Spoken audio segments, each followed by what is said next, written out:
गाने से, सुनने से, बोलने से अपने भीतर भक्ति के बीजांकुर प्रकट होते हैं। जिसका जैसा सुनोगे वैसा ही होने की इच्छा होने लगती है। भक्ति की सुनोगे भक्त बनोगे, धनपति की सुनोगे धनपति बनोगे, नेता की सुनोगे नेता बनोगे, इच्छा वही होने लगती है। तो ये न के इन प्रकार भक्ति का चरित्र। नरसिंह जी की बहुत पुरानी कथा मैंने बहुत बार बड़े विस्तार से सुना है, केवल थोड़ा दर्शन। बहुत बड़े रईस परिवार में जूनागढ़ में जन्मे, बड़ा रईस परिवार, बड़े भाई पुलिस के अधिकारी थे। ये बेचारे सीधे साधे भोले भाले, शरीर से भी कमजोर, बुद्धि से भी कमजोर, लिख पढ़ नहीं पाए। छोटेपन में माता पिता की मौत हो गई। दादी ने जैसे तैसे पालन किया। दादी को भी लगा कि बालक कुछ पढ़ा नहीं लिखा नहीं, कैसे जीवन काटेगा, बाद में कौन इसकी शादी करेगा। तो रईसी के कारण से छोटेपन में नरसिंह जी की शादी दादी ने करा दी।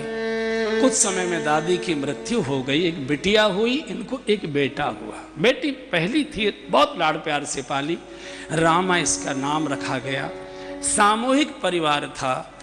तो रामा की शादी पड़ोस के सिरसागढ़ नाम के एक शहर में मलसामल सेठ बड़े व्यक्ति थे मेहता, उनके यहाँ उसकी शादी हो गई, चली गई। इधर पत्नी की भी मौत हो गई और क्रूर काल ने बेटे को भी उठा लिया।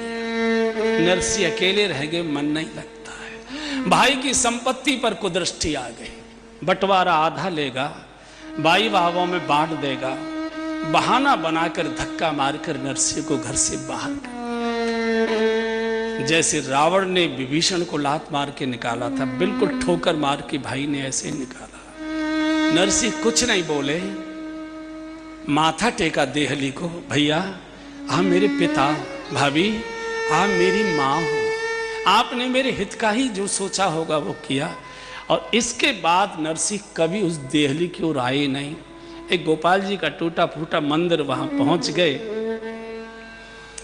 गांव की महिलाएं आती हैं दर्शन करने मंदिर का, तो सबने तय कर लिया सोमवार का तेरे यहाँ से, मंगल का तेरे यहाँ से। ये रोटियां हमने भी खाई हैं इस तिथियों के अनुसार। संग में जब थे, मंगल का हमारे यहाँ, कई बार मंगल का जिसके यहाँ होता था या बुद्ध का होता था, और हम मान लीजिए सोमवार को पहुंच गए तो कहते नहीं भाई साहब हमारे यहाँ तो बुद्ध को है, ऐसा भी होता था। तो वो समय बड़ा विचित्र था।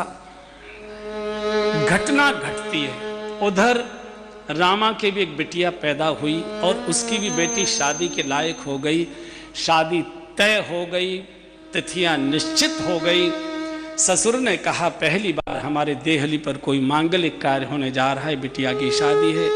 हमको मालूम है कि ससुर संपत्ति से बेदखल है, लेकिन रामा हम भात की पत्रिका शगुन के लिए जरूर भेजेंगे, लाए न लाए, आए न आए, उसका अपना मन है।